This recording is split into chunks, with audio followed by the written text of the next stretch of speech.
A Melbourne gallery that is challenging traditional notions of how art should be presented and viewed has won an invitation to exhibit at the Tate Modern in London. Hell Gallery was set up by two Melbourne artists in a spare room under their apartment. It's only open one day a week but has a growing following among Melbourne's alternative art scene. Matthew Stanley went along to have a look.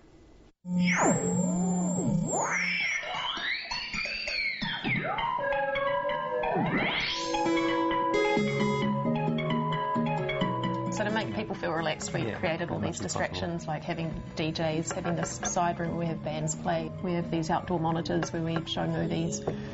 We have the barbecue. The footy goes on at 8:30 if the footy's on. There's usually dancing later on. There's all these things that you're not really supposed to do in an art gallery environment. When Jess Johnson and Geordie Morani decided to turn a spare downstairs room into an art gallery, they set out to ignore just about every rule and tradition of the industry. We wanted to build something we had control over, and we could show work that we found interesting and not really have to answer to anyone. We didn't want to have to charge artists a rental fee to exhibit here. We didn't want formal proposals.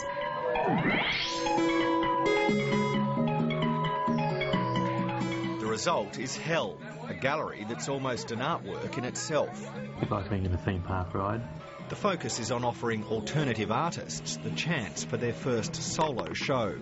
We tend to be attracted to troublemakers and people who don't quite fit in, doing something a little bit left of centre or a bit edgy, or we're not very... We don't like art that looks like art in magazines. Last year I had a show called Let's Get Boweried, looking at the work of Lee Bowery.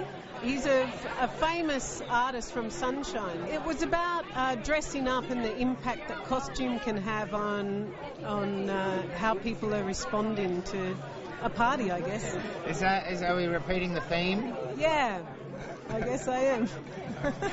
I made a little miniature island that was about to be destroyed by this giant octopus, or octopussy, with tentacles and stuff, with a massive kind of like vagina, basically. Nice. Yeah. It's just like going to a barbecue at someone's house, but you get to see art and music and have a great time, and there's no pretentious kind of thing, going on, like where you might find at other institutions. Is it still art? Is it still serious art then? Well, yeah, I think so. I mean, I know a lot of the artists who exhibited here, and I know I'm a very serious artist. Both artists themselves, Hell's curators, pay the bills working as art installers at some of the city's biggest galleries. They come home to their apartment beside the railway tracks in Richmond to one of the smallest. No one's getting rich in Hell. I'm not so interested in that side. I think we're making our own fun and our own community here. There's a perception that I think is taught at art school where students will get a degree and then they will go show at certain artist-run spaces and hope to get noticed by a commercial gallery, and then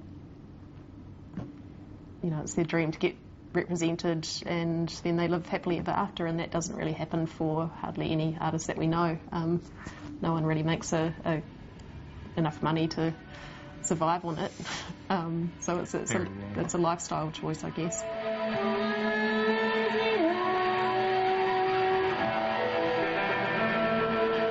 But people are taking notice. Its openings attract the sort of numbers commercial galleries dream of. If we made an environment that we would feel comfortable in and have fun in, then hopefully other people would see us having fun and come join in, and they have. It's been so successful that for the last month they've been working on their first international show, having won an invite to the Tate Modern in London. No Soul for Sale will feature 50 artist-run galleries from around the world that are challenging the traditional approach to presenting art and attracting an audience. I still think we can play around with the stands a little bit. The lollipop's going to be difficult though. We're creating rather a difficult obstacle course for them. That's what Hell's like though, Jess. Yeah. Hell ain't easy. It's jam-packed. Given 25 square metres of some of the world's most prestigious gallery space to work with, they're planning to recreate hell in cardboard. This way, it's at the ready. You know, it will work. Don't lean too hard on that.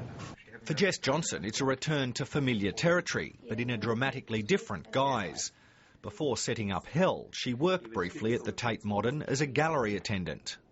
You didn't get to talk to a lot of people as a gallery attendant, apart from answering questions about where the bathroom was and telling people not to touch things. But you'll be going back there as a curator. Curator, is that what we're calling you? Or artist? What are you? Gallery directors. Gallery directors. Is that, or gallerists?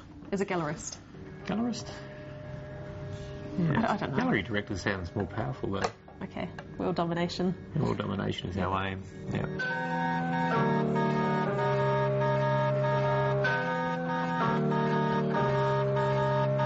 But unlike its namesake, Hell won't last forever. Some openings are now so crowded people can't get to the barbecue, and its creators are predicting an early demise. After all, what's the point of an art opening if you can't get a snag with sauce? I think it probably will outgrow itself. It's got a finite amount of time.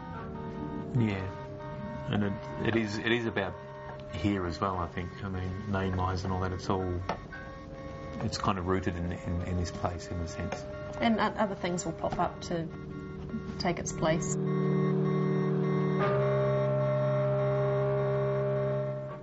Matthew Stanley with that story, and that brings us to the end of Stateline for this week.